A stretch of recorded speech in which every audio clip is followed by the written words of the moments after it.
kasih pemirsa Anda kembali menyaksikan Kominfo Newsroom. Kementerian Komunikasi dan Informatika gelar sosialisasi kebijakan larangan dan pembatasan barang kiriman dan barang bawaan penumpang. Lantas bagaimana rangkaian dari sosialisasi tersebut? Simak ulasannya dalam berita berikut.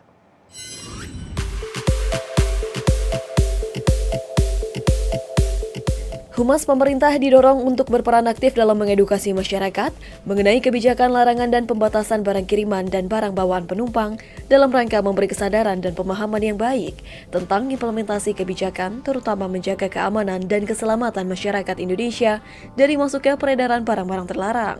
Hal ini disampaikan langsung oleh Direktur Tata Kelola dan Kemitraan Komunikasi Publik Kemenkominfo Republik Indonesia Hashim Gautama dalam acara Forum Bako Humas Kementerian Keuangan yang mengusung tema sosialisasi kebijakan larangan dan pembatasan atau LARTAS barang kiriman dan barang bawaan penumpang di Bandara Internasional Soekarno-Hatta, Banten. Kita berharap partisipasi dan juga kolaborasi dari Humas pemerintah untuk bisa menggaungkan, mengglorifikasi dari kebijakan ini kepada masyarakat melalui kanal-kanal yang dimiliki oleh masing-masing instansi, ya.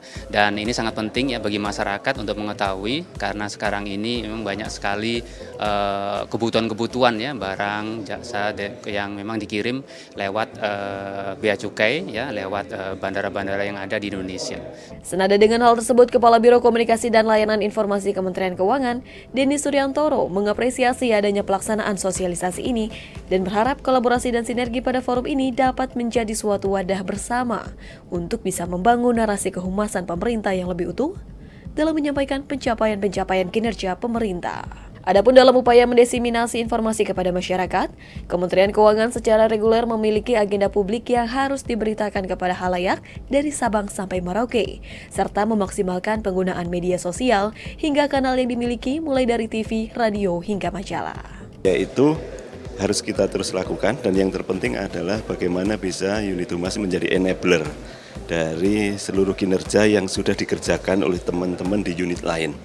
Nah ini yang paling penting. Nah upaya itu kita juga koordinasi bukan hanya di insan kehumasan saja di Bea Cukai maupun Kemenku, tetapi unit lain yang bukan kehumasan. Jadi kita ciptakan slogan juga bahwa setiap kita adalah humas seperti itu. Untuk mendukung kebijakan tersebut, pada sesi akhir acara, Humas Pemerintah melakukan tour visit ke lapangan untuk memperoleh penjelasan langsung salah satunya mengenai lalu lintas barang bawaan penumpang di area penumpang.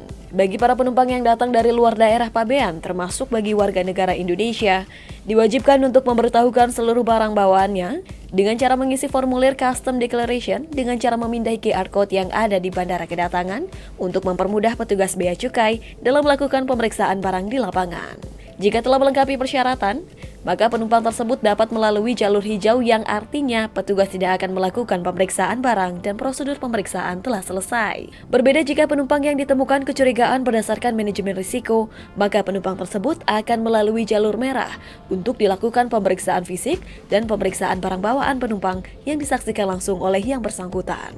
Di X-ray atau yang di belakang setelah proses ini gitu ya, itu sebenarnya tidak terlalu lama karena kan paling 5-10 menit lah di sini itu mungkin paling 5-10 menit karena dibuka barangnya kemudian kita mana yang diatensi mungkin seperti itu, kalau sudah selesai ya kita rapikan kembali baru mungkin proses jalan. Nah kalau ada barang yang memang perlu untuk ditetapkan nilai pabeannya atau di proses selanjutnya gitu ya untuk ditetapkan bahwa barang ini harus membayar pajak dan membayar pajak terutama ya itu nanti akan ada proses berikutnya yang nanti akan diselesaikan oleh pejabat fungsional di situ.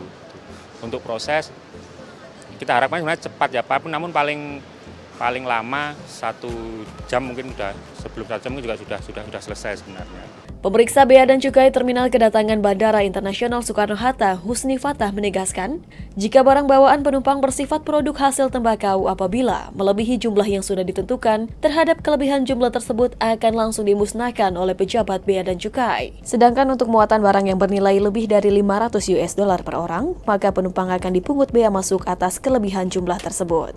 Untuk itu pihak pemeriksa Bea Cukai pun mengimbau kepada masyarakat untuk dapat mengisi formulir Custom Declaration dengan sebenar-benarnya agar memudahkan para penumpang dalam proses kepabeanan. Dan pemirsa, untuk mengetahui bagaimana kebijakan lartas barang penumpang masuk ke Indonesia, kita akan simak dialog mengenai sinergitas humas pemerintah, gaungkan kebijakan lartas barang penumpang yang akan dipandu oleh rekan saya Bilqis Sabila. Berikut ini. Halo pemirsa GPR TV, senang sekali saya Bilqis Sabila dapat menjumpai Anda dalam kesempatan hari ini dengan suasana yang berbeda. Saat ini saya tengah berada di Bandara Internasional Soekarno-Hatta. Dan saat ini saya juga tengah mengikuti sosialisasi mengenai kebijakan larangan dan pembatasan barang kiriman barang bawaan penumpang. Untuk lebih jelasnya lagi, kita langsung berbicara hari ini bersama dengan Bapak Gatot Sugeng Wibowo selaku Kepala KPU BC Tipe C Kemenku Republik Indonesia. Kita sapa terlebih dahulu pemirsa. Assalamualaikum, selamat sore Pak Gatot. Waalaikumsalam warahmatullahi wabarakatuh. Selamat sore, Mbak. Baik, alhamdulillah baik. Baik. Sebenarnya kita juga ingin tahu nih Pak, masyarakat ataupun pemirsa yang sedang menyaksikan pada hari ini untuk mengenai regulasi barang bawaan penumpang itu seperti apa sih Pak yang ada di sini? Silakan. Baik, Mbak Bilqis, untuk barang penumpang atau barang bawaan penumpang dari luar negeri itu sesuai dengan ketentuan 203 ya PMK-nya itu bahwa boleh penumpang itu membawa barang untuk keperluan pribadi ya, namanya personal use ya. Itu silahkan membawa, kemudian jika nanti ditaksir memang barang yang banyak itu ada pembebasan ya, yaitu 500 US dollar. Setelah dihitung itu kelebihannya, seandainya nanti ada kelebihan baru dikenakan bea masuk dan pajak dalam rangka impor. Nah ini selain itu nanti kita lihat juga apakah ada terkena ketentuan larangan dan batasan kan itu ya. Kalau tidak ada nanti langsung kita hitung untuk pembiayaan tersebut. Dan kalau memang nanti ada terkena ketentuan larangan batasan itu akan kita lakukan penegahan. Kemudian untuk jenis barang apa saja nih Pak yang akan dikenakan oleh bea cukai, dan jika barang ini sudah terlanjur tertahan begitu, apa yang harus dilakukan oleh orang pembawa ini? Bagaimana jika memang orang pembawa barang ini tidak sanggup untuk membayar bea yang ditagihkan begitu Pak? Bagaimana? Jadi gini ya, penumpang itu kan membawa barang selain personal use ya, untuk keperluan pribadi juga kadang-kadang membawa barang-barang dagangan ya. Ada yang high value good ya, barang-barang yang berharga, dan itu yang dikenakan pungutan ya, dan itu sehingga untuk untuk pengenaannya tentunya itu juga kita harus berdasarkan ketentuan yang ada kan itu ya. Kalau tidak sanggup bayar, ini ada nanti barangnya kita tahan dulu sambil dia untuk mengajukan keberatan. Kalau seandainya keberatan terhadap penetapan kita itu. Baik, kemudian Pak Gatot, selain pembatasan barang yang ditahan begitu Pak, ada nggak sih peraturan terkait pembawaan uang tunai dalam jumlah berlebih, itu aturannya seperti apa sih Pak? Para penumpang itu kan harus ada kewajiban untuk mengisi elektronik Custom Declaration atau ECD. Di situ seharusnya mereka menuangkan atau mengisi ECD itu dengan selengkap-lengkapnya ya. Barang yang dibawa harus disampaikan di situ. Termasuk uang tadi ya. Uang atau bentuknya rupiah atau dolar atau mata uang asing silahkan dimasukkan di situ.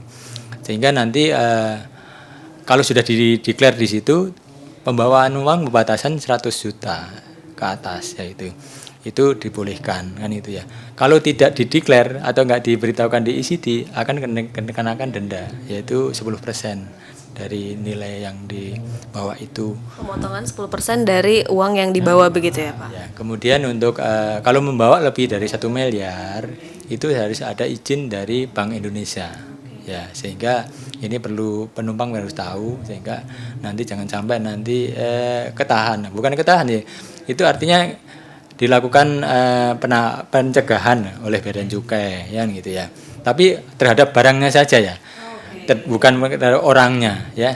Nanti bisa diurus misalnya seandainya memang perizinan belum ada kan, itu harus dicari dulu, dimintakan perizinan ke Bank Indonesia kalau memang lebih dari 1 miliar gitu.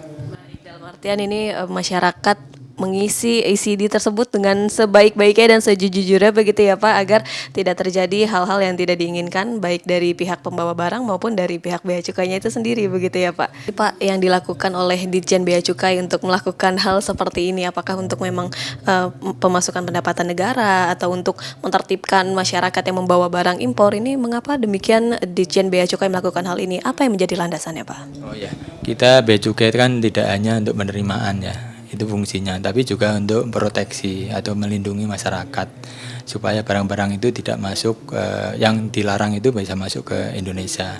Itu yang membatasi, sehingga perlu dibatasi kan itu ya. Juga ada dilarang kan itu, seperti senjata api kan harus dilarang.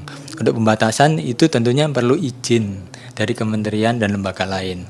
Inilah yang perlu sinergi dan kolaborasi. Karena Bea Cukai di border atau di perbatasan ini kita dititipin, Pak. Kita ketitipan ketentuan larangan pembatasan itu dari kementerian dan lembaga lainnya. Kami ya untuk menegakkan aturan itu, sehingga kami mencoba untuk bagaimana menerapkan aturan-aturan itu semaksimal mungkin, sehingga masyarakat kadang-kadang taunya Bea Cukai yang nahan kan, padahal itu ada ketentuan dan yang dititipkan oleh kementerian dan lembaga lainnya gitu. Sehingga ini dapat digarisbawahi begitu ya Pak. Sebenarnya ini bukan Bea Cukai yang menahan, namun memang ada aturan itu sendiri, dan mungkin saja masyarakat yang belum paham begitu ya Pak ya mengenai aturan yang sudah ditetapkan sebenarnya.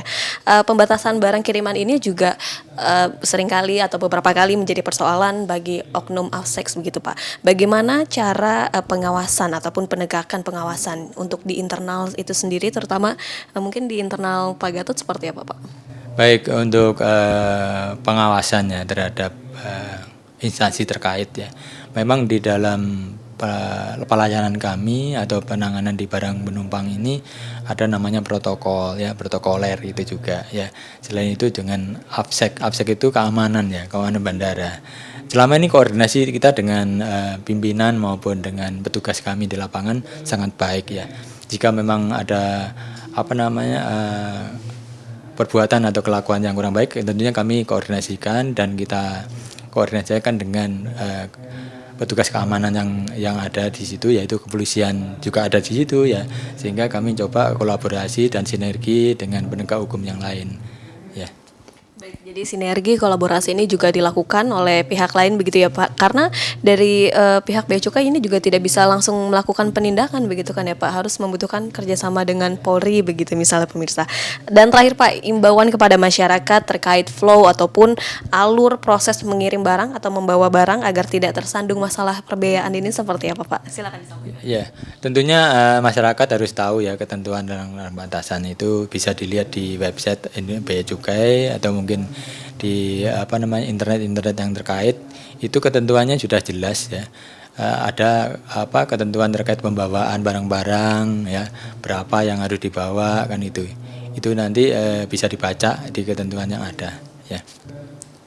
Jadi pemirsa ini menyaksikan bisa langsung membaca informasi terkait apa saja sih barang yang boleh dibawa dari luar dan yang tidak boleh dibawa, dan terkait penghitungan bea ini juga sudah jelas begitu ya Pak, ada di website dan juga mungkin ada di Instagram Bea Cukai begitu ya, Pak? di medsos kita ada semuanya ya, di Instagram, kemudian Twitter maupun di IG kita ya. Bahkan kalau salah Twitternya di Bea Cukai ini juga sering buka interaksi begitu ya Pak, bagi masyarakat yang mungkin ingin menanyakan langsung terkait barang apa saja yang tidak boleh dibawa dan barang apa saja yang menjadi terbatas begitu. Sekali lagi terima kasih banyak Pak Gatot Sugeng Wibowo selaku Kepala KPU BC Tipe C Kemenku Republik Indonesia yang telah bergabung pada kami bersama hari ini Pak. Terima kasih banyak Pak atas waktunya. Selamat melanjutkan aktivitas. Salam sehat selalu. Demikian pemirsa perbincangan kami bersama dengan Bapak Gatot Sugeng Wibowo selaku Kepala KPU BC Tipe C Kemenku Republik Indonesia. Kami Kominfo Newsroom akan kembali dengan informasi lainnya. Tetaplah bersama kami.